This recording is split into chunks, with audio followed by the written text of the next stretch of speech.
अस्सलाम वालेकुम स्टूडेंट। आज की वीडियो में हम CS502 के मिड टर्म के लेक्चर कवर करेंगे। इस वीडियो के अंदर तो वीडियो स्टार्ट करने से पहले आपसे एक हम रिक्वेस्ट है कि अगर आपने अभी तक राजा मुश्ताक ऑफिशियल चैनल को सब्सक्राइब नहीं किया, सब्सक्राइब कर दे, बेल आइकन का बटन प्रेस कर दे ताकि हर आने वाली वीडियो का लेसन बिला तखीर आपको ऑन टाइम मिल सके।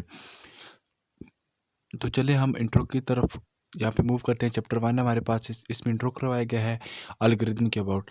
तो अलगोरिथम क्या होता है, हमारे पास जो भी प्रॉब्लम होती हैं या इंस्ट्रक्शन होती हैं उनको हम एक sequence wise step by step हम उसको सॉल्व करते हैं, वो हमारे पास एल्गोरिदम कराता है। इसमें आपको यहाँ पे बताया गया है कि जो एल्गोरिदम है ये वर्ड ड्राइव हुआ है हमारे पास किस आथर से हुआ, मुस्लिम आथर से हुआ। उनका नाम था अबू जाफ़र मोहम्मद इब्ने मूसा अल ख्वारिज़मी, और वो बोर्न कब हुए थे, 80 सेंचुरी में हुए थे। और कौन सी प्लेस पे हुए थे, वो ख्वारिज़मी खिवा के में हुए थे। उस बाद आपने ये थ्योरी पढ़ लेनी है एंड आपने ये देखना है कि वो उन्होंने वफ़ात कब पाई थी। वो 1814 CE के अंदर जो है कि उन्होंने वफ़ात पाई थी। ठीक है, ये चीज़ आपने पढ़ लेनी है। बाकी थ्योरी है, उसके अंदर हमारे पास एल्गोरिदम की इनफॉर्मल डेफिनेशन है, वो आपको मैंने एलाबोरेट कर दिया कि हमारे पास जो भी प्रॉब्लम होती हैं हम उसको एक सीक्वेंस वाइज जो है कि स्टेप बाय स्टेप जो सॉल्व करते हैं वो हमारे पास एल्गोरिदम कराती है। ठीक है, बाकी ये आपने इसकी डेफिनेशन यहाँ से करनी है तो आप कर लें, अदरवाइज़ अपने वर्डिंग में भी आप वहाँ पे राइट डाउन कर सकते हैं। अब हमारे पास इम्प्लीमेंटेशन इशू आ जाता है। इम्प्लीमेंटेशन का मतलब है कि जो एल्गोरिथम होता है इसका दूर दूर तक जो है ये मशीन लैंग्वेज हो गई, ऑपरेटिंग सिस्टम हो गया, जावा, जो जितनी भी हमारे पास लैंग्वेज होती है इनसे कोई वास्ता नहीं होता। ठीक है, ये इंडिपेंडेंट होती हैं। इसके अंदर हम जितने भी मैथमेटिकली फंक्शन होते हैं वो परफॉर्म करते हैं एल्गोरिथम के अंदर। ये चीज़ यहाँ पे आपको बताई जाएगी नीचे भी। तो कोर्स व्यू है, इसके अंदर आपको यहाँ पे क्विक सार्ट होगा, बबल सार्ट्स एंड अदर जितनी भी होंगी वो चीज़ें आपको यहाँ पे जो है कि बताई जाएंगी। हम नेक्स्ट इंशाल्लाह इसमें कवर करेंगे वीडियो में। अब हमारे पास एनालिसिस है एल्गोरिथम, वही चीज़ मैं आपको बता चुका हूँ कि जो एल्गोरिथम है ये इंडिपेंडेंट है। ये किसी भी हमारे पास जो है कि प्रोग्रामिंग लैंग्वेज है या मशीन लैंग्वेज या ऑपरेटिंग सिस्टम है, इनसे ये हो कि ये इनका से जो है कि ये बहुत इसका दूर दूर तक इसका कोई वास्ता नहीं है, ये इंडिपेंडेंट है। ये जस्ट जो है कि हमारे पास जितनी भी मैथमेटिकली हैं वो उनके ऊपर जो है कि ये रिलाई करती है। देन हमारे पास आ जाता है next modular computation. Modular computation के अंदर वो चीज़ आपको बताई गई कि ये इंडिपेंडेंट होती है operating system, machine, compiler, programming language से। देन हमारे पास आ जाता है RAM. RAM stand for random access machine होती है। ये जो या आप मॉडल ऑफ कंप्यूटेशन का जो सेकंड नेम होता है वो हमारे पास रैम होता है। आपने रैम को ये नहीं पढ़ना कि रैंडम एक्सेस मेमोरी, ये हमारे पास है रैंडम एक्सेस मशीन। अच्छा, जो रैम का ये मोस्ट इंपॉर्टेंट है पेपर के पॉइंट ऑफ व्यू से, ये मैं आपको यहाँ पे एलाबोरेट कर दूँ क्या होता है रैम। रैम जो हमारे पास होती है ये हमारे पास जो कि इसके अंदर जो स्पेस होती है मेमोरी, वो इनफाइनाइट मेमोरी होती है। इनफाइनाइट मेमोरी का से मतलब है कि हम जब भी अपने एल्गोरिदम को एग्जीक्यूट करते हैं उसके बाद इतनी स्पेस होनी चाहिए कि वो इजीली जो है कि वो एग्जीक्यूट हो सके। ये ना हो कि हम हाफ में पहुंचे तो वो हमारे पास इनसफिशिएंट मेमोरी आ जाए। सेकंड थिंग, जब भी हम अपने एल्गोरिदम को एग्जीक्यूट करते हैं वो कम से कम टाइम कंज्यूम करे। जितना वो कम से कम टाइम कंज्यूम करेगा इट्स मीन दैट कि हमारा एल्गोरिदम बहुत ही बेस्ट होगा। ठीक है, ये चीज़ है। उसके बाद जो रैम होती है ये हमारे पास आइडियलाइज मशीन होती है। एंड सेकंड थिंग ये है कि रैंडम इसके अंदर जो इंस्ट्रक्शन होती हैं वो एग्जीक्यूट होती है 1 बाई 1। मीन दैट्स के पहले एक लाइन वो रीड करेगा, फिर सेकंड, फिर third and up to so on. इसमें जो है कि हमारे पास इंस्ट्रक्शन जो है वो पैरेलल जो कि रीड आउट नहीं होती। ठीक है, यहाँ पे ये चीज़ एलाबोरेट की गई है। बाकी हम जो कि कंप्यूटिंग के अंदर हम देख रहे थे इसमें अरिथमेटिक ऑपरेशन परफॉर्म करवाते हैं, मीन की एडिशन का, सब्सट्रैक्शन का, मल्टीप्लिकेशन का एंड अदर जितनी भी होती हैं। देन हमारे पास आ जाता है 2 डायमेंशन मैक्सिमा। 2 डायमेंशन मैक्सिमा का मतलब होता है इसके अंदर जो एक्स होता है वो एक्स से बड़ा होगा, जो वाई है वो वाई से बड़ा होगा। जस्ट टू द पॉइंट मैंने आपको चीज़ बता दी है, एलाबोरेट मैं नहीं करूँगा फर्दर। ठीक है, ये हमारे पास 2 पॉइंट्स होते हैं, एक एक्स और वाई। जो चीज़ें आपने पढ़ चुके हैं मैथ के अंदर भी, अगर आपने MTH 101, MTH 301 एंड जितनी मैथ के कोर्सेज पढ़े हैं आपको पता होगा ये एक्स होता है फर्स्ट पॉइंट और सेकंड जो वाई होता है। यहाँ पे ये चीज़ दी गई कि less than is equal to होगा और greater than is equal to होगा। ठीक है, जो एक्स है ये less than is equal to होगा क्या ओके, फिर जो वाई है ये less than is equal to होगा क्या वाई के। ये चीज़ आपको बताई गई है। अच्छा, ये जो चीज़ आपको बताई गई ये मैं आपको एलाबोरेट कर दूँ। यहाँ पे इसके कहने का मतलब है हम एक कार लेना चाहते हैं, परचेज़ करना चाहते हैं जिसकी जो स्पीड है वो हाई हो और जिसकी जो प्राइस होगी वो लो होनी चाहिए। इट्स मीन दैट कि हमने अब वो कार चूज़ करनी है जिसकी जो प्राइस है वो कम से कम हो लेकिन उसकी जो स्पीड है वो ज़्यादा हो। अब आप इसका अल्टरनेट देखें, हम जो जनरल हम देखें अपनी रियल लाइफ में एग्जांपल लेते हैं, हम जितनी भी जिसकी स्पीड ज़्यादा होगी कार की, उसकी प्राइस इतनी ज़्यादा होगी, राइट। तो हमने अब क्या करना है कि इसके एल्गोरिदम के ज़रिए हमने अब फाइंड करना है हम ऐसी कार लें जिसकी जो प्राइस वो ज़्यादा हो, नहीं सॉरी, जिसकी प्राइस कम हो और जिसकी स्पीड ज़्यादा हो, ठीक है। ये चीज़ आपको यहाँ पे बताया गया। अब आपको यहाँ पे बताया गया एक्स जो कि वो नॉमिनेट कर रहा होता है स्पीड को, वाई जो आपकी प्राइस को नॉमिनेट कर रहा है, ठीक है। यहाँ पे मैं लिख देता हूँ आपको, एक्स जो नॉमिनेट किसको कर रहा है, स्पीड को, और वाई नॉमिनेट किसको कर रहा है, प्राइस को, राइट। ये चीज़ है। अब हमारे पास जितनी ज़्यादा स्पीड होगी उसकी प्राइस इतनी कम हो। अब ये हमारे पास पॉइंट है, ये एक्स आप ले लें और ये वाई ले लें, ठीक है। 11 एक्स जो है इसकी स्पीड क्या है, 4 है, और इसकी प्राइस क्या है, 11 है, ठीक है। इट्स मीन इसकी स्पीड कम है और इसकी प्राइस ज़्यादा है। हम क्या करेंगे, इसको स्किप कर देंगे। बाकी इन तमाम पॉइंट्स को वन बाई वन देखेंगे। एट द एंड हमें क्या होगा कि अब इसकी स्पीड 15 है, इसकी स्पीड ज़्यादा है और इसकी जो प्राइस है वो कम है। इट्स मीन दैट अगर इसकी स्पीड जो कि अब नेक्स्ट आप देख लें कि इसकी स्पीड 14 है, ज़्यादा स्पीड है और इसकी प्राइस कम, बाकी पॉइंट्स भी इसी तरह से मैच है, ठीक है। अब हमारे पास नेक्स्ट आ जाता है ब्रूट फोर्स एल्गोरिदम। ये इतने इंपॉर्टेंट नहीं, ये आपके पास टेबल या एग्जाम में नहीं आएगा, जस्ट आपने कंसेप्ट क्लियर करना है। अच्छा, ब्रूट फोर्स एल्गोरिदम के अंदर हमारे पास ये सिंपल होता है, मीन कि इतना हमारे पास एफिशिएंट नहीं होता ब्रूट फोर्स एल्गोरिदम। इसका जो आपके पास जो एल्गोरिदम दिए गए हैं ये आपने एक दफ़ा पढ़ लेने खुद ही। अगर आपने प्रीवियस में डाटा स्ट्रक्चर एंड अदर जितनी भी लाइट से अगर आपको प्रोग्रामिंग आती है C++, ठीक है, तो आप इजली जो है कि जो एल्गोरिदम है अपने जो कि पॉइंट ऑफ व्यू से भी आप राइट डाउन कर सकते हैं। देन हमारे पास ये चीज़ें बिल्कुल एज इट इज़ आ गई हैं। इन दोनों पॉइंट्स को आप मिलाएंगे तो ये हमारे पास एक जो कि जो हमारे पास पॉइंट्स आ जाएगा, ठीक है। ये तमाम पॉइंट्स ये इतने इंपॉर्टेंट नहीं है, जस्ट आपने एक दफ़ा पढ़ लेने हैं। अच्छा, रनिंग टाइम एनालिसिस का जो मतलब क्या होता है, इसका मतलब है कि हमारे पास एल्गोरिदम है, अगर हम उसको एग्जीक्यूट करते हैं, वो अगर कम टाइम हमारे पास कंज्यूम करता है, इट्स मीन हमारा एल्गोरिदम बेस्ट है। अगर हमारे पास जब उसको एग्जीक्यूट करें उसकी जो मेमोरी है वो इनफाइनाइट होनी चाहिए। ये ना हो कि हम जब भी प्रोग्राम रन करें तो सॉरी एल्गोरिदम रन करें तो वहाँ पे इनसफिशिएंट मेमोरी आ जाए, इतनी मेमोरी हो कि हम इजीली जो है कि अपने एल्गोरिदम को एग्जीक्यूट करवा सकें। ये हमारे पास रनिंग टाइम होता है। इसके दो हैं, एक हमारे पास होता है worst case time and average case time. अच्छा, वर्स्ट केस टाइम क्या होता है, वर्स्ट केस टाइम हमारे पास ये होता है, अगर मेरे पास 10 लाख जो है हमारे पास नंबर है, ठीक है, 10 लाख नंबर में से मैंने रेंडमली कोई भी नंबर फाइंड करना है। अगर हमारा जो नंबर मैं फाइंड करना चाह रहा हूँ वो 10 लाख के नहीं रेस्ट मुझे मिलता है, इट्स मीन कि वो 10 लाख टाइम्स जो हमारे पास रन हुआ है, ठीक है। ये हमारे पास वर्स्ट केस टाइम कहलाएगा। इसका आपने फार्मूला भी याद रख लेना है, पेपर के पॉइंट ऑफ व्यू से इंपॉर्टेंट है। अच्छा, एवरेज केस टाइम क्या होता है, एवरेज केस टाइम के अंदर हमारे पास 10 लाख नंबर हैं, मैंने कोई भी रैंडमली नंबर फाइंड करना चाहता हूँ, अगर वो नंबर मुझे स्टार्टिंग में या हाफ में मिल जाता है, इट्स मीन दैट कि मेरा जो एल्गोरिदम है वो जो कि 10 लाख टाइम नहीं रन हुआ, ठीक है, वो हाफ टाइम हुआ या मुझे वो स्टार्टिंग में ही मिल गया है, ठीक है। ये हमारे पास क्या कराएगा, एवरेज केस टाइम कराएगा, ठीक है। वर्स्ट केस के अंदर टू द पॉइंट मैं आपको बता देता हूँ, इसमें जो कि ये हमारे पास एल्गोरिदम है वो जो कि 10 लाख टाइम इज रन होगा, इट्स मीन ये हमारे पास वर्स्ट केस टाइम होगा। जब एवरेज केस टाइम कराएगा वो होगा जो कि हमें स्टार्टिंग में ही मिल जाएगा या हाफ में मिल जाएगा, वो हमारा जो कि 10 लाख टाइम रन नहीं होगा एल्गोरिदम, ठीक है। वो मिल के कम टाइम में हमें बता देगा कि आपको ये नंबर है स्टार्टिंग में पड़ा हुआ है या हाफ में, वो हमारे पास एवरेज टाइम लाएगा। ये हमारे पास चीज़ लाएगी, ठीक है। ये इसका फार्मूला आपने याद रख लेना है। अब इसका जो है कि ये आपने चीज़ें पढ़ लेनी है। ये हमारा फार लूप लगा हुआ है, ये वन से एन टाइम जो कि रन होगा, ये भी इस तरह, ये एन टाइम ये 4 एक्सेस है, वो किस तरह 1 1 2 3 और 4 ये एक्सेस है। ये यहाँ पे 2 P1 और P जो कि 1 X और Y, ये 2 हमारे पास एक्सेस है। बाकी ये जो वर्स्ट केस टाइम आपको मैंने बताया था, इस फार्मूले में हम जो कि ये एन टाइम्स और एक्सेस इसके अंदर सेट करेंगे तो ये हमारे पास जो कि आ जाएगा। नेक्स्ट हमारे पास ये आ जाता है arithmetic series, quadratic series, geometric series. हमारे ये चीज़ें आपने एक दफ़ा रीड आउट कर लेनी है, एमसीक्यूज़ के लिहाज से इंपॉर्टेंट हो सकती हैं, आपके एग्जाम में आ जाती हैं कि अरिथमेटिक सीरीज क्या फार्मूला, क्वाड्रेटिक का, ज्योमेट्रिक का, हार्मोनिक का, ये आप टू द पॉइंट चीज़ याद रख लेनी है। और इनका जो रनिंग टाइम होता है ये भी आपने एंड पे जो याद रख लेना होता है।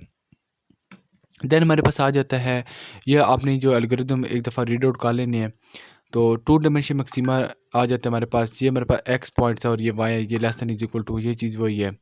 अच्छा, अब हमारे पास आ जाता है प्लान स्वीप एल्गोरिदम। ये हमारे पास मोस्ट एफिशिएंट जो कि है एल्गोरिदम है as compare to brute force algorithm से, ठीक है। ये आपने इसकी डेफिनेशन याद रखनी नहीं एमसीक्यूज़ के लिहाज से।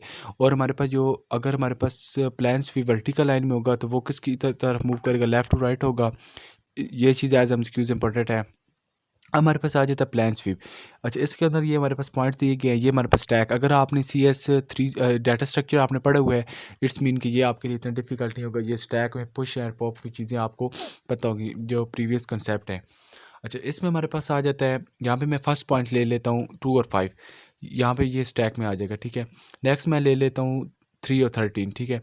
अब 3 और 13 में इसका एक्स और वाई बहुत इससे बड़े हैं, ठीक है, बिगेस्ट वैल्यू है, इसमें ये हमारे पास ख़त्म हो जाएगी। इसकी जगह हमारे पास जो कि लार्जेस्ट वैल्यू यहाँ पे आ जाएगी। देन मैं ले लेता हूँ 4 और 11, ठीक है। अब ये मैं पॉइंट ले लेता हूँ 4 और 11, 4 और 11 लिए, इट्स मीन कि इसका जो एक्स है, ठीक है, ये बड़ा है और जो इसका वाई ये छोटा, इट्स मीन ये इसके अबव आएगा। देन हमारे पास आ जाता है 5 और 1। अब मैं 5 और 1 जब लूँगा तो ये देखूँगा कि इसका जो एक्स है, ठीक है, ये बड़ा है, लेकिन इसका जो वाई है वो कम है, ये एज इट इज़ यहाँ पे हम लिख देंगे, ठीक है। देन मेरे पास आ जाता है 7 और 7, मैं पॉइंट लेता हूँ। अब 7 और 7 क्या, ये प्रीवियस 5 और 1 से ये बड़ा है, इट्स में ये 5 और 1 यहाँ से कैंसिल होगा, तो उसकी जगह 7 7 आ जाएगा। बाकी ये पॉइंट्स आपने एज इट इज़ इसी तरह ही करने हैं। जो हमारे पास लार्जेस्ट वैल्यू होगी वो आ जाएगी, अगर कोई भी स्मॉलेस्ट वैल्यू होगी वो हम उसको यहाँ से जो कि आउट कर देंगे, ठीक है, पॉप कर देंगे। ये चीज़ यहाँ पे एलैबोरेट का, यहाँ पे भी ये चीज़ आपको बताएगी जो चीज़ें ऊपर मैंने आपको एलैबोरेट की है। अब हमारे पास आ जाता है नल से ऑफ प्लान स्वीप एल्गोरिथम, ठीक है। इसका जो रनिंग टाइम आपने पढ़ लेना है कि प्लान स्वीप का क्या होता है, ये इसके इक्वल होता है। अब ये चीज़ है, ये आपने ये बिल्कुल जो आपको ये फार्मूला दिया गया, इसके अंदर आपने सेट करेंगे तो ये आपकी वैल्यू आ जाएगी। अच्छा, ये आप चीज़ मोस्ट इंपॉर्टेंट है, ब्रूट फोर्स और जो हमारे पास प्लान स्वीप है, इनके कंपैरिजन है। अगर हमारे पास 1 मिलियन जो कि नंबर हैं, ठीक है, अगर मैं उनको रन करवाता हूँ, वो हमारे पास कितने टाइम लेते हैं, 1 सेकेंड। वो किसके अंदर लेते हैं, प्लान स्वीप के अंदर। यही मैं 1 बिलियन लाइक 10 लाख नंबर जो है, मैं अगर ब्रूट फोर्स के अंदर जो कि रन करवाऊंगा, ये हमारे पास कितने टाइम लेंगे एग्जीक्यूशन में, ये 14,000 लेंगे, और ये as compare to plane sweep 1 second. अब आप फैसला करें कि इन दोनों में से कौन सा जो कि हमारे पास एफिशिएंट होगा एल्गोरिदम। ये हमारे पास जो है प्लान स्वीप का जो एल्गोरिदम है, ये एफिशिएंट इसलिए होगा क्योंकि ये एक सेकंड ले रहा है एग्जीक्यूशन में 10 लाख नंबर के लिए, एज कम्पेयर टू जो ब्रूट फोर्स है वो 14 आ रहा है। इसलिए हम क्या करेंगे कि ब्रूट फोर्स को स्किप कर देंगे और जो प्लान स्वीप हम उसको नॉमिनेट करें क्योंकि ये एफिशिएंट है। अच्छा, देन हमारे पास आ जाता है लेक्चर नंबर 2 है। इसमें हम देख लेते हैं, इसमें एसिम्प्टोटिक न्यूट्रिशन हम इसलिए यूज़ करते हैं, हमारे पास जो एल्गोरिदम होता है उसका जो रनिंग टाइम हम निकालने के लिए हम एसिम्प्टोटिक न्यूट्रिशन का यूज़ करते हैं। अच्छा, इसमें हमारे पास अपर बाउंड आ जाता है, लोअर बाउंड आ जाता है। ये चीज़ें आपने पढ़ लेनी, मैं जो इंपॉर्टेंट है वो मैं आपको यहाँ से पे करवा देता हूँ। अच्छा, अब ये देखें हमारे पास जो ये रेड लाइन है, ये हमारे पास अपर बाउंड की है, नॉमिनेट कारी होती है, और ये जो लास्ट वाली होती है ये लोअर बाउंड है, ठीक है, ये लास्ट वाली, ये देख। अच्छा, अब ये नीचे हमारे पास 3 पॉइंट्स हैं, ये देख, मैं आपको बता दूँ अच्छा, इस पूरे लेक्चर के अंदर जस्ट ये 3 जो पॉइंट्स हैं ये मोस्ट इंपॉर्टेंट है पेपर के पॉइंट ऑफ व्यू से। अब हमारे पास ये देखें, एक सेकेंड मैं आपको बताता हूँ, यहाँ मैंने साथ मेंशन कर दिया है। फर्स्ट हमारे पास जो नोटेशन है ये रिप्रेजेंट कर रही होती है हमारे पास जो कि थीटा को, और इसमें हमारे पास क्या होता है कि थीटा जो हमें ग्राफ के इनसाइड एक्यूरेट टाइम बता रहा होता है, लाइक एवरेज, ठीक है। तो ये हमारे पास 0 less than is equal to C1 GF n है, less than is equal to FFN है, ठीक है। FFN हमारे पास ग्राफ है, उसके अंदर हमारे पास जो n है, यहाँ पे कोई भी हम वैल्यू इंसर्ट करते हैं जो कि less than is equal to C1 GFN की होती है, लेस दैन C2 GFN की होती है। अब ये जो नोटेशन होती है ये हमारे पास रिप्रेजेंट कर रही होती है बिग ओरिएंटेशन को, और ये हमें ग्राफ के अंदर मैक्सिमम टाइम बता रही होती है, और जो एल्गोरिथम का होता है, लाइक हमने अभी प्रीवियस पढ़ चुके हैं कि वर्स्ट केस का। वर्स्ट केस में हमें क्या होता है कि हमारे पास जो मैक्सिमम टाइम होता है एल्गोरिथम के अंदर वो हमें बताता है, तो ये हमारे पास क्या होता है बिग ओरिएंटेशन के अंदर, और ये किस लाइन को रिप्रेजेंट कर रहा था, ये अपर बाउंड को कर रहा था, जो अभी मैं प्रीवियस आपको ग्राफ में बता चुका हूँ। देन हमारे पास ओमेगा, ओमेगा जो है हमें ये एल्गोरिथम के अंदर मिनिमम टाइम बताता है, ठीक है, जो हम पढ़ चुके हैं वर्स्ट केस के अंदर। और जो ये किसको रिप्रेजेंट करता है, ये हमारे पास लोअर बाउंड को रिप्रेजेंट कर रहा होता है। ये ऊपर मैं आपको बता देता हूँ, ये देखें, ये मैंने आपको अभी प्रीवियस से एलेबरेट कर चुका हूँ। जो ये हमारे पास जो लाइन होती है अपर, ये हमारे पास बिग ओरिएंटेशन है जो कि हमें मैक्सिमम टाइम बताती है, और जो सबसे लोवेस्ट जो लाइन होती है ये हमारे पास क्या होती है कि ये हमारे पास ओमेगा होती है जो कि हमें मिनिमम टाइम बताती है। जस्ट ये जो 3 हैं ये आपने नोटेशन याद रखनी है, आपसे एग्जाम के पॉइंट ऑफ व्यू से आपसे पूछ सकते हैं, जस्ट आपने जो कि ये रिमेंबर रखना, ठीक है। ये चीज़ आपने जस्ट रिमाइंड रखनी है अपने माइंड के अंदर। बाकी ये तमाम चीज़ यहाँ पे ये एलाबरेट की गई जो चीज़ आपको मैं बता चुका, ठीक है। ये आपने एज याद रख लेना एमसीक्यूज़ के लिहाज से। ये आपके एक दो इसमें से क्वेश्चन आए हुए थे अभी, जो कि रिसेंट जो असाइनमेंट्स आपकी आई हुई थी वहाँ उसमें।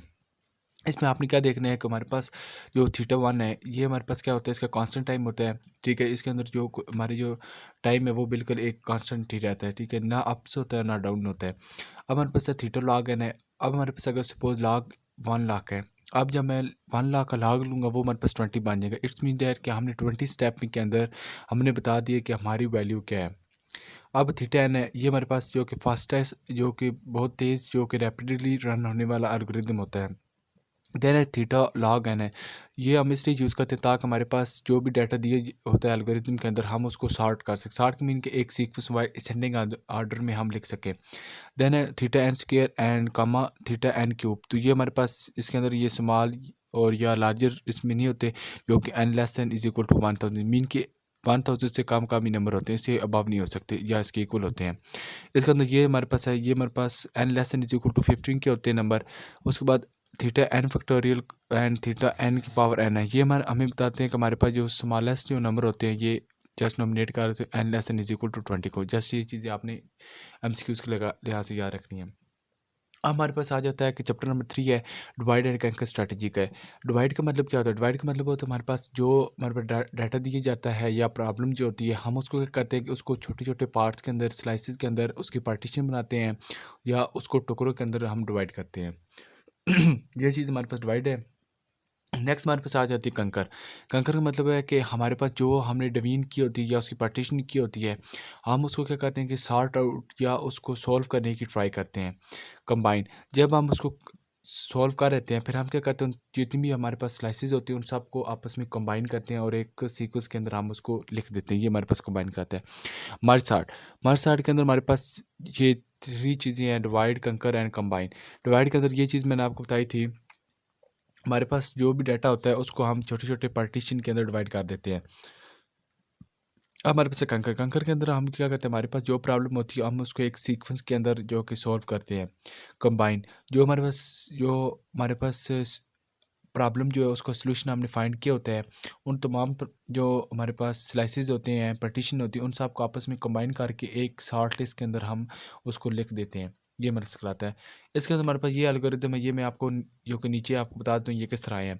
अब ये देखें हमारे पास क्या है कि 1 2 3 4 5 6 7 8 है। अब इसके क्या करेंगे, हमने पार्टीशन बनानी, 4 4 की बनेगी। ये 4 हमारे पास बन गए और ये हमारे पास 4 बन गए। ठीक है, ये हमने क्या किया और इसके मिड से हमने जो लाइन यहाँ से ड्रा कर दी, स्प्लिट कर दी, ये 4 इधर हो गए 4 इधर, लेफ्ट और राइट साइड दोनों हमारे पास इक्वल है।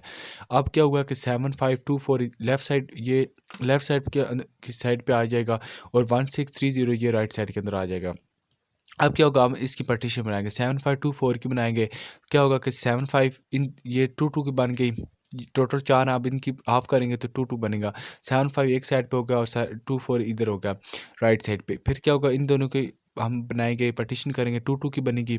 अब क्या होगा, 1 6 लेफ्ट साइड पे चले जाएगा और 3 0 राइट साइड पे होगा। अब इन 7 और 5 की पार्टीशन करेंगे, स्लाइसेस बनाएंगे, डिवाइड करेंगे। क्या होगा, 7 5 को करेंगे तो 7 और 5 ये इस तरह हो जाएंगे, फिर 2 4 हो जाएंगे। ये मीन कि हम इसको स्प्लिट कर दें, फिर इसको स्प्लिट करेंगे, फिर इसको करेंगे, ये हमारे पास आ जाएगा। अब हमने क्या करना है, इसी एल्गोरिथम को यूज़ करते हुए, ठीक है, अब हमने इनको क्या करना है, मर्ज सॉर्ट करना है, मीन डैट कंबाइन में। वो कंबाइन का आपको बताया हमारे पास जितनी भी स्लाइस है अब उनको आपस में ज्वाइन करना है, मर्ज करना है। मर्ज क्या होगा, अब हम क्या करेंगे कि जो कि डाउनवर्ड से अपवर्ड की तरफ मूव करेंगे। अब 7 और 5 है, अब क्या करूँगा, 7 5 को मर्ज किया तो सबसे पहले आप असेंडिंग आर्डर में करना है। सबसे पहले स्मॉलेस्ट वैल्यू आती है, उसके बाद लार्जेस्ट वैल्यू। स्मॉलेस्ट वैल्यू कौन सी, हम दोनों में से 5 है, 5 मैंने फर्स्ट पे रख दिया और 7 को ये सेकंड पे रख दिया। फिर 2 और 4 है, 2 फर्स्ट आएगा, 4 सेकंड पे आएगा।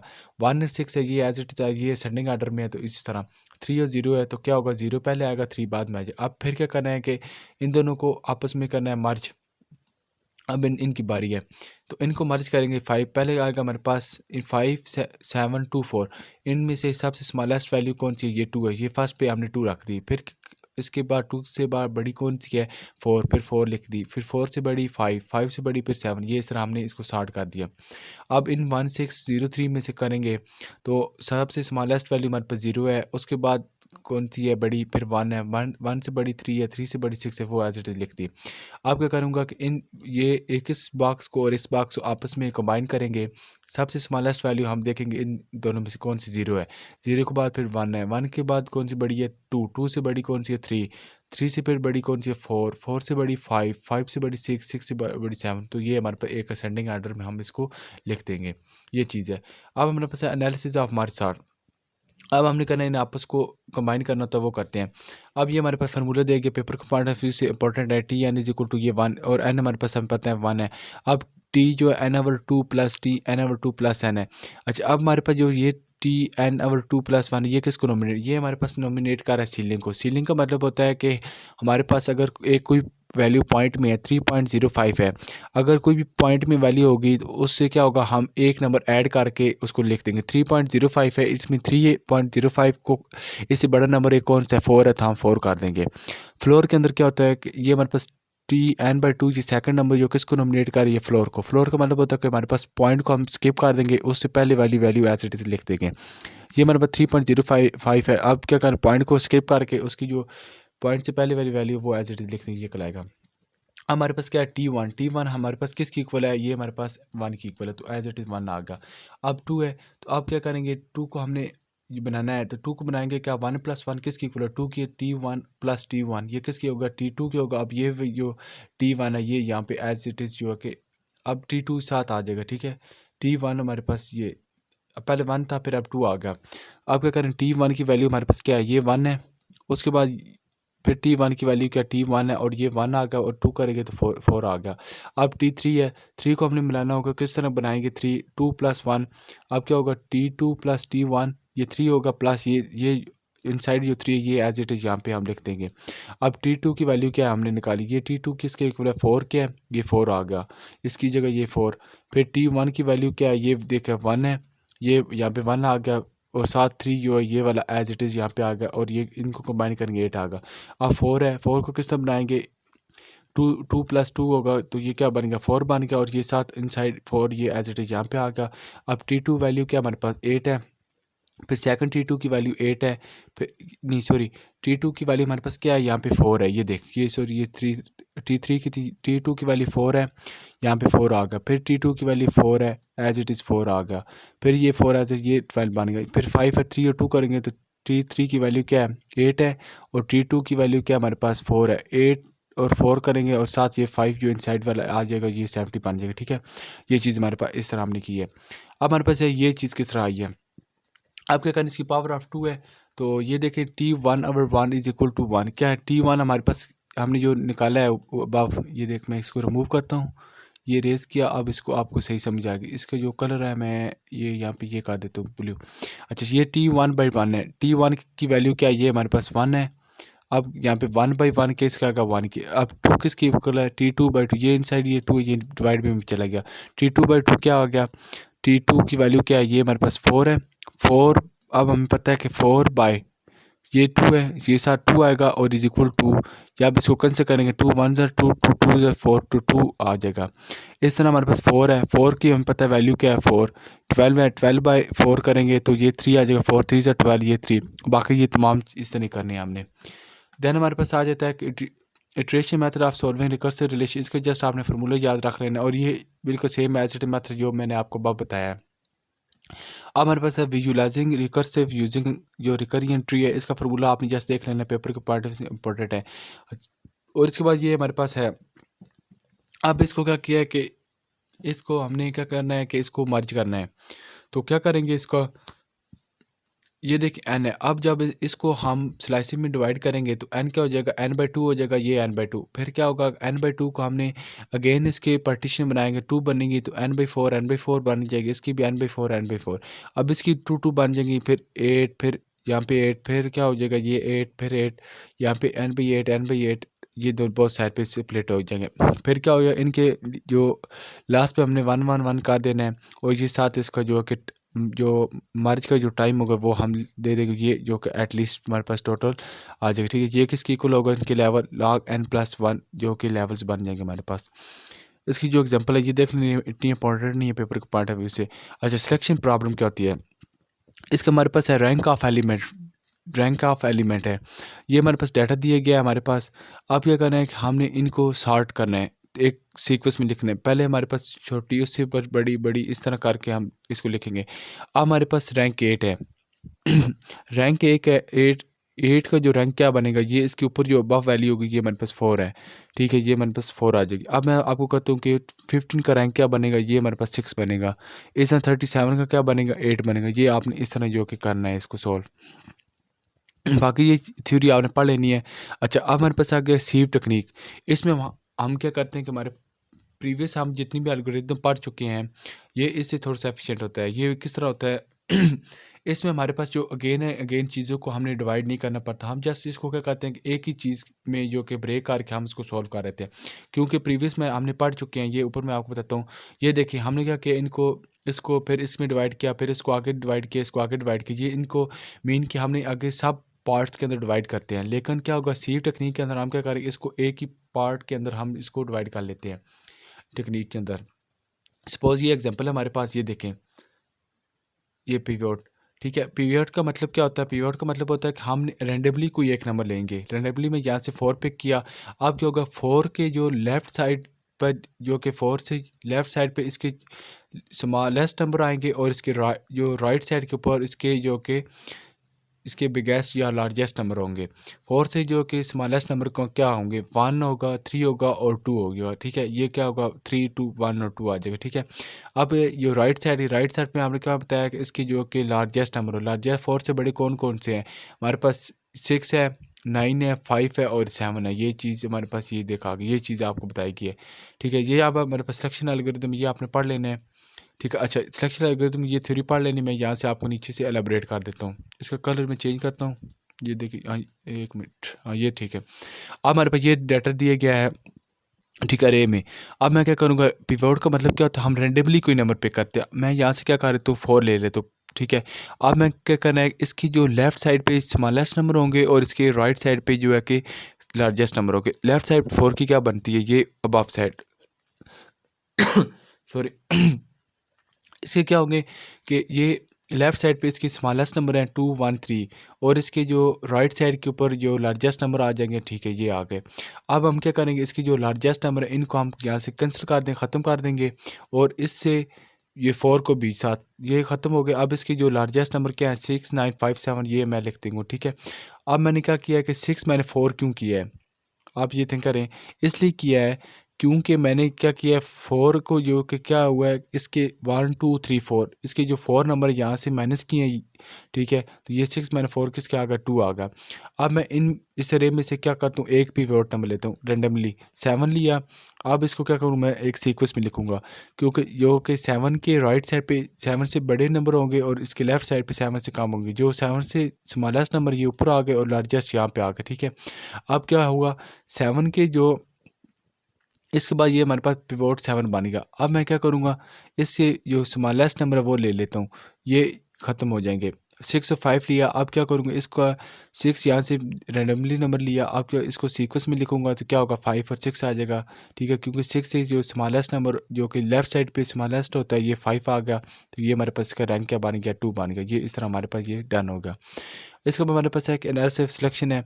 इसके अंदर क्या होता है कि ये हमारे पास दिए गया है 5, 9, 2, 6, 4, 1, 3, 7, ठीक है। अब मैंने पिवोट इज़ 1, पिवोट 1 क्यों किया, क्योंकि मैंने रेंडमली कोई नंबर इसमें से पिक किया, वो 1 है। अब मैंने क्या करना है, इसको एक सीक्वेंस फाइल लिखना है, तो ये क्या करूँगा, 1 को लिया, इसको यहाँ पे फर्स्ट पे लिख दिया। फिर मैं इसके क्या करूँगा, पिवोट नंबर ले लेता हूँ 2, 2 दूंगा तो 2 क्या होगा कि 1 के बाद मैं क्या कर दूँगा, 2 आएगा, फिर 5, 9 इस तरह, फिर 3 लूँगा, फिर क्या होगा 1, 2, उसके बाद ये 3 आ जाएगा, फिर एज इट इज़ मीन कि ये स्टेप बाई स्टेप हम करते जाएंगे तो हमारे पास जो नंबर है वो एक सीक्वेंस में आ जाएंगे। ये सिलेक्शन प्रॉब्लम है, इसके जस्ट आपने फार्मूले देख लेने हैं, बाकी ये चीज़ भी आपने पढ़ लेनी है, इसके जो रनिंग टाइम है।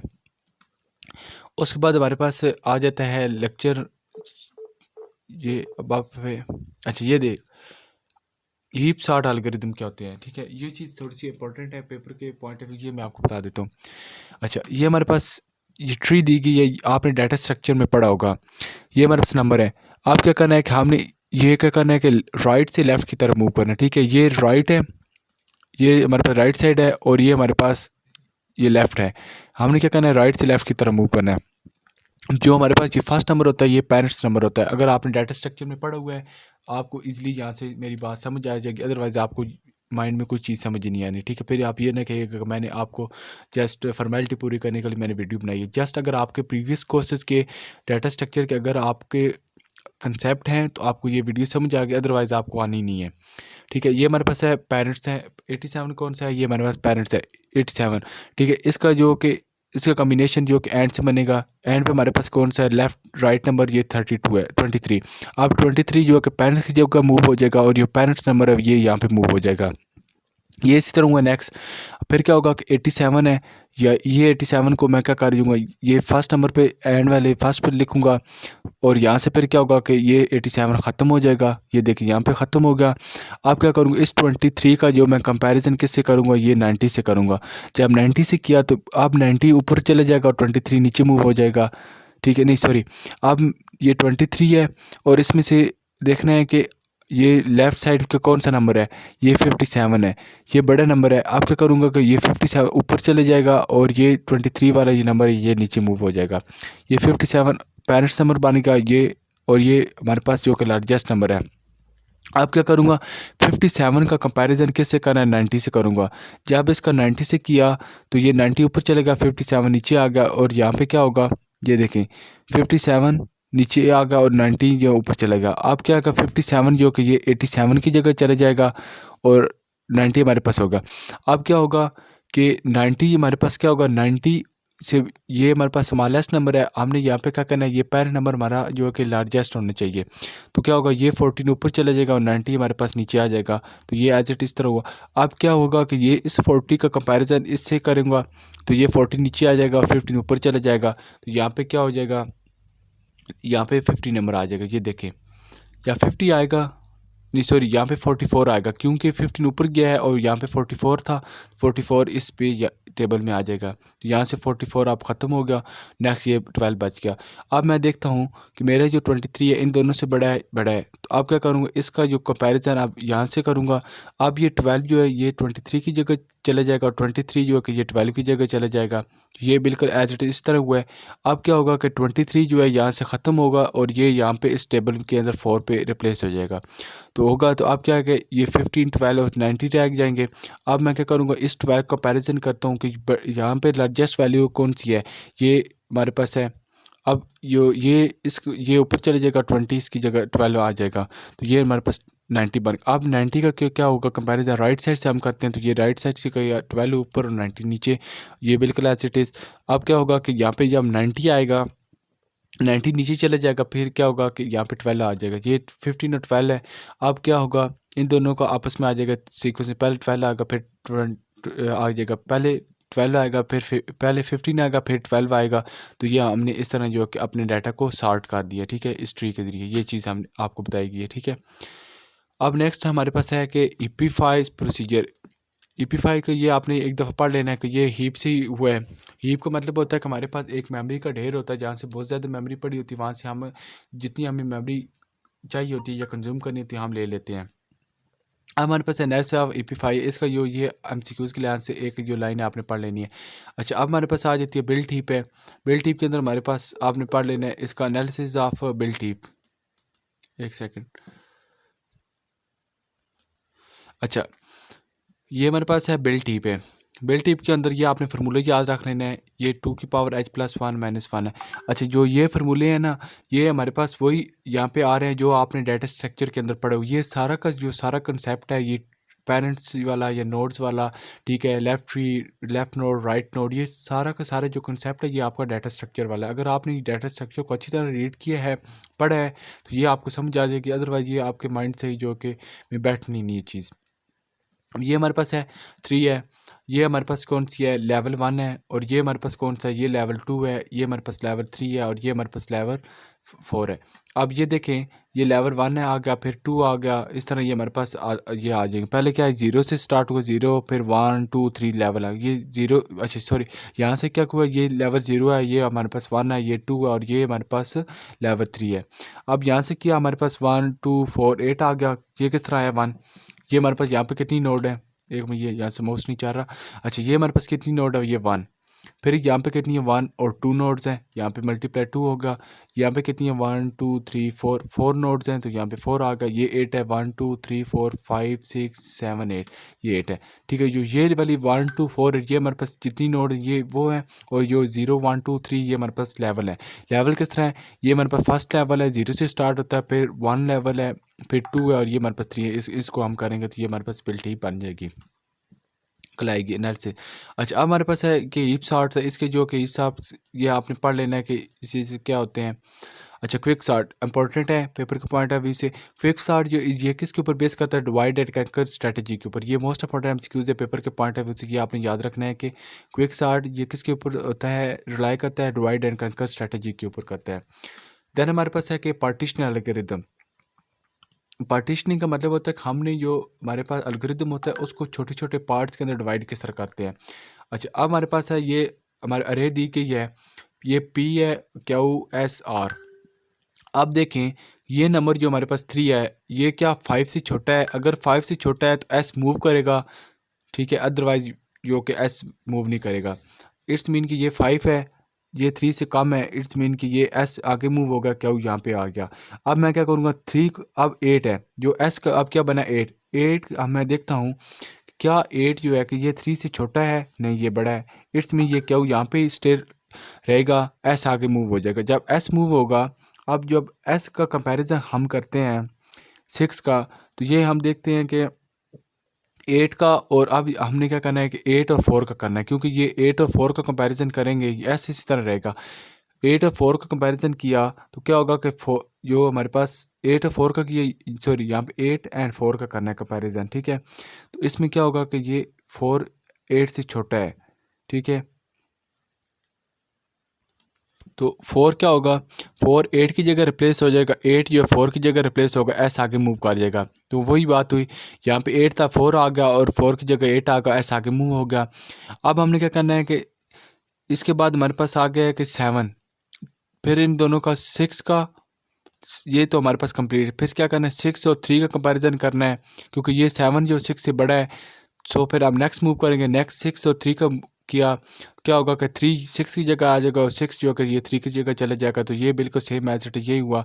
एस जो है कि यहाँ पे रहेगा, ये 3 जो है ये एक्स की 6 की जगह चला गया, 6 जो है वो 3 की जगह चला गया, बिल्कुल इस तरह हुआ। अब हमारे पास क्या है कि एस यहाँ पे रहेगा, फिर आ गया हमारे पास 1। जब 1 आया तो 1 का जब हम कंपैरिजन करेंगे किसके साथ, नेक्स्ट 8 के साथ, फिर क्या होगा कि 8 यहाँ पे चले जाएगा और 1 8 की जगह चले जाएगा। तो ये बिल्कुल एज इट इज़ हुआ। उसके बाद हमने क्या करना है कि इसको सॉर्ट आउट कर देना है, फिर एक इसको तरतीब के साथ हमने लिख देना है। जब हम तरतीब से लिखेंगे क्या हो जाएगा, फिर ये 1 जो है ये 5 की जगह चला जाएगा, 5 1 की जगह जग गया, फिर 1 3 4 3 5 7 6 8 आया। तो क्या करेंगे कि ये 1 और 5 का हमने कंपैरिजन किया, तो ये क्या होगा कि ये वाले ये यहाँ पे ये चीज़ बताएगी कि जो 1 है ना यहाँ पे चला जाएगा, 5 1 की जगह चला जाएगा। तो ये हम इस तरह इसको चीज़ को सॉर्ट आउट करेंगे तो ये आ जाएगा, ठीक है। इसको ये आपको बताएगा कि हमने किस तरह चीज़ को सॉर्ट आउट किया है। इसके बाद क्विक सॉर्ट की एग्जाम्पल है, ये बिल्कुल एज इट है। ये आपने मैंने पिवोट नंबर लिया 10, जो 10 से जो कि ये इस तरफ जो नंबर होंगे जितने भी लेफ़्ट साइड पे, ये 10 से कम होंगे, ये स्मॉलेस्ट नंबर होंगे, और इसके जो राइट साइड पे होंगे ये तमाम के तमाम जो कि ये लार्जेस्ट नंबर होंगे, ठीक है। अब मैंने यहाँ से 5 ले लिया, फिर क्या करूँगा 5 से जो नीचे जो है कि ये इससे लेफ़्ट साइड पे स्मॉलेस्ट नंबर होंगे, राइट साइड पे जो है कि लार्जेस्ट नंबर होंगे। ये इस तरह आप करेंगे तो ये आपका जो है कि क्विक सॉर्ट बन जाएगा, ठीक है। ये चीज़ आपने इस तरह याद रखनी है कि लेफ़्ट साइड पे बड़े नंबर होंगे, और राइट साइड पे जो कि पिवोट नंबर के बड़े लार्जेस्ट नंबर कहलाते हैं आते हैं, और उसके जो कि लेफ़्ट साइड के ऊपर जो स्मॉलेस्ट नंबर आते हैं। इसके बाद हमारे पास आ गया है क्विक सॉर्ट का, ठीक है। क्विक सॉर्ट के अंदर हमने क्या किया, ये पिवोट एलिमेंट था, ये इस तरह ये हमारे पास पेरेंट नोड है, फिर क्या होगा कि ये लेफ़्ट ये इसका चाइल्ड है, फिर ये राइट चाइल्ड है, ये आपके पेरेंट चाइल्ड बनेगी, फिर आपके इसके पार्ट्स बनेंगे, सब पार्ट इस तरह। ये आपको ये बताया गया कि क्विक सॉर्ट बैनी सर्च ट्री की आपको ये बताया गया कि आपने किस तरह बनाया, ये आप पढ़ चुके हैं डाटा स्ट्रक्चर के अंदर, इसको अगेन मैं एलैबोरेट नहीं करता। तो अब आपके पास है कि वर्स्ट केस एनालिसिस और क्विक सॉर्ट का इसका फार्मूला पेपर का पॉइंट ऑफ व्यू से इंपॉर्टेंट, ये आपने याद रख लेना है। ये बाकी ये चीज़ें आपने एक दफ़ा बस पढ़ लेनी है, ठीक है। उस पर क्विक सॉर्ट का मैंने आपको बता चुका हूँ किस तरह करना है। नेक्स्ट हमारे पास आ जाता है कि इन प्लेस टेबल सार्टिंग, ठीक है। इसके अब अनसार्टिंग का मतलब होता है कि जो हमारे पास नंबर बेतरतीब हो, जो कि इस डिसेंडिंग आर्डर में हो, ठीक है। ये देखिए हमारे पास 9 है, फिर 3 है, फिर 3, उसके बाद है फिर 5 6, फिर क्या क्या 5 ऊपर का कोटेशन है, फिर कामा, फिर 2 1 और 3 के ऊपर डबल कोटेशन, ठीक है। ये चीज़ इस तरह स्टेपल स्टार्ट का मतलब होता है कि हम इसको जो कि एक सीक्वेंस वाइज लिख देते हैं। सीक्वेंस वाइज का मतलब है पहले हम क्या करेंगे, स्मॉलेस्ट नंबर 1 है, फिर 1 आ गया, फिर क्या है उसके बाद 2 है, फिर यहाँ पे मैंने 2 लिख दिया, फिर 3 सिंपल 3 कौन सा, ये 3 है, फिर यहाँ पे 3 आ गया, और 3 इन दोनों में से आप देखें कि ये दोनों है, ये 3 के ऊपर 1 जो कि ये मार्क है, और यहाँ पे ये 3 कोटेशन है, ठीक है। जो 1 वाला ये पहले आ जाएगा, फिर डबल कोटेशन वाला बाद में, फिर 5 है, फिर 5 आ जाएगा, फिर उसके जो सिंगल कोटेशन यहाँ पे आ जाएगी, फिर 6 9 ये तरतीब से आ जाएगा। अनस्टेबल का मतलब क्या है, अनस्टेबल में मैं क्या करूँगा, 1 इस तरह ये 1 लिख दिया, फिर 2, फिर क्या होगा, ये इस 3 को जो कि इस 3 पे, इस 3 को इस जगह पे ले आऊँगा, इसको यहाँ पे मीन के इनके आपस में जो कि जो प्लेसेस होंगी वो आके पीछे कर दूंगा, वो क्या होगी कि ये अनसार्ट बन जाएगा, ठीक है। ये हमारे पास जो नंबर है ये डिसेंडिंग आर्डर में हो जाएगा। लोअर बाउंड ऑफ सॉर्टिंग ये आपने पढ़ लेनी है एक दफ़ा, ठीक है। इतनी इंपॉर्टेंट नहीं है पेपर के पॉइंट ऑफ व्यू से। नेक्स्ट हमारे पास आ जाता है कि linear time sorting, linear counting sort आ जाता है। इसके अंदर हमारे पास ये चीज़ है, ये आपने एल्गोरिदम देख लेना है, ठीक है। एल्गोरिदम के अंदर ये चीज़ मैं यहाँ पे आपको नीचे एलेबरेट करता हूँ, आपको समझ आ जाएगी, ठीक है। ये हमारे पास अरे है कि हमारे पास 7 है, 7 किस तरह, ये हमारे पास अब अच्छा ये हमारे पास अरे दी गई है 1 2 3 4 5 ये 11 तक, ठीक है। और ये हमारे पास इसके अंदर वैल्यूज़ दी गई हैं 7 1 3 2, इस अरे 1 की, इस 1 की जगह यहाँ पे 7 है, फिर इस अरे 2 के में हमारे पास 1 वैल्यू ये इस तरह, ठीक है। अब ये हमारे पास के 7 दी गई है, मेरे 1 से लेकर 7 तक हमारे पास नंबर है, और ये हमारे पास वैल्यू 0 0 है। अब मैंने क्या करना है कि के वैल्यू 7 ली, ये वैल्यू ली है। अब मैं देखूँगा कि इसके 7 के अरे 7 की जगह कौन सी है प्ले, ये हमारे पास 7 है, और इसकी जगह कितने 1 है, ये 1 है, 7 कितनी टाइम आ रहा है, ये 1 टाइम, यहाँ पे मैं 1 लिख दूंगा। अब नेक्स्ट मैंने अगले नेक्स्ट नंबर लिया 1, अब इसकी जगह कहाँ पे है, ये 1 है रे के अंदर, तो ये कितनी टाइम आ रहा है, ये 1 टाइम, यहाँ पे मैंने 1 लिख दिया। इसके आगे मैं क्या कर रहा हूँ, 3 आया, अब 3 के प्लेस में ये 3 कितनी टाइम आ रहा है, यहाँ पे 1 टाइम है, तो ये 1 लिख दिया। इस तरह अब क्या है कि 1, अब 1 है, तो ये इसकी जो प्लेस कहाँ पे बनी है, ये 1 है। आप ये देखें एक 1 मेरे पास ये है, और एक 1 मेरे पास ये आया है। मैं एक मिनट इसका कलर चेंज कर दूँ ताकि आपको सही समझ आए, ठीक है। एक 1 मेरे पास, एक 1 ये देखें, और एक 1 ये कितनी बन गई, 1 1 2 बन गए, तो यहाँ पे 1 की जगह 2 आ गया। नेक्स्ट मेरे पास है ये 2 है। अब मैं देखता हूँ कि ये 2 कितनी टाइम आई है, ये इससे पहले नहीं आ रहा, इट्स मीन कि ये सिंगल टाइम है, तो ये 1 मैं लिख दिया इसको। फिर मेरे पास इसी तरह जो कि 4 है, 4 मैं यहाँ से देखता हूँ कितनी टाइम आ रहा है, एक ये 4 1 टाइम्स है, और एक वो 1 टाइम्स है। 1 1 टाइम्स क्या हो गया, ये 4 की जगह ये इस रे के अंदर जो कि 2 आ जाएगा। फिर 5 की बारी आई, 5 ये देख 5 1 टाइम्स आ रहा है, यहाँ पे भी नहीं है, यहाँ पे भी नहीं, ये 1 टाइम आ गया। फिर 6 है, यहाँ पे 6 आ ही नहीं रहा वैल्यू, तो ये यहाँ पे 0 आ जाएगी। फिर 7 है, अब ये एक टाइम ये 7 आ रहा है, और एक टाइम ये 7 आ रहा है, और 7 की प्लेस पे मैं यहाँ पे 2 लिख दूँ, क्योंकि ये 1 और ये 1 ये 2 बन गए, ठीक है। इस तरह अब मेरे पास है for I is equal to 2 to 7 I do, ये आपके पास ये लूप लगो। अब मैं बताता हूँ किस तरह बनना है। 1 हमारे पास कितनी टाइम है, ये मैंने लिया पिक किया 2 टाइम, 2 टाइम्स होगा। अब क्या हुआ, ये 2 और ये 2 इसको प्लस किया, ये 4 बन गया। अब इस 4 को इस 2 के साथ प्लस किया, ये हमारे पास 6 बन गया। अब इस 6 को इसके साथ 4 की जगह प्लस किया, 6 प्लस 2 ये 8 बन गया, ये 4 की जगह आ गया। फिर इस 4 को ये 8 को नेक्स्ट इसके साथ प्लस किया, 8 + 1 9 आ गया।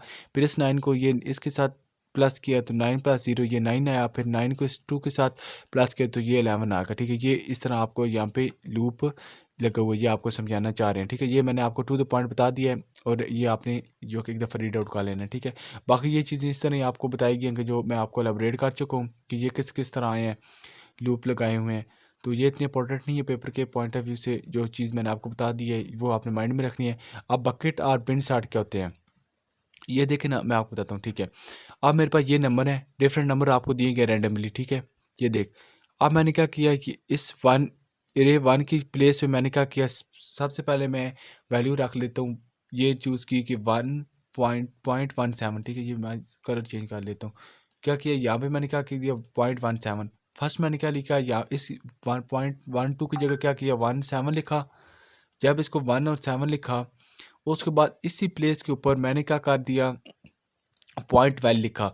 जब 0.12 आएगा ये इस चीज़ को क्या करेगा, पुश करेगा, तो ये 17 आगे मूव हो जाएगा और ये इसकी जगह क्या आ जाएगा, 112 आ जाएगा। ठीक है, 0.12 आ जाएगा। इस तरह क्या किया मैंने, फर्स्ट नंबर 2 की प्लेस के ऊपर 0.26 लिखा। सबसे पहले मैंने 26 लिखा, उसके बाद क्या हुआ 26 आया।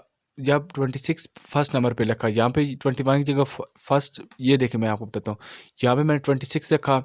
उसके बाद मेरे पास वैल्यू कौन सी आई, 0.22।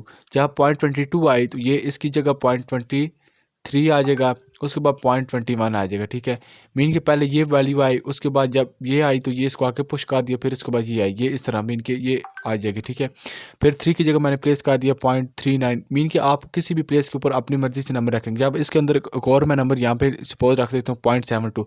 जब 0.72 रखूँगा ये 0.39 जो ये आगे मूव हो जाएगा और यहाँ पे क्या आ जाएगा, 0.72 आ जाएगा। ठीक है, ये इस तरह की गई है। अब मैंने क्या करूँगा, स्टेप 2 के अंदर ये वैल्यू मैं इस तरह कॉन्केटिनेट करूँगा इन आपस को। अब मैंने नेक्स्ट क्या करना है कि सॉर्टिंग करनी है। सॉर्टिंग करूँगा तो ये इस तरह ये यहाँ से बनेंगे, फिर इस तरह ये सॉर्टिंग हो जाएगी। ठीक है, इस तरह नंबर की सॉर्टिंग होगी तो ये एक तरतीब के साथ हमारे पास नंबर आ जाएंगे। ठीक है, अब रेडिक्स पॉइंट है, ये यहाँ पे जस्ट आपको ब्रीफली बताया गया, इतना एलैबोरेट नहीं किएगा। रेडिक्स पॉइंट, रेडिक्स सॉर्ट क्या होता है, radix sort provides a nice work around this limitation by sorting number 1 digit at a time.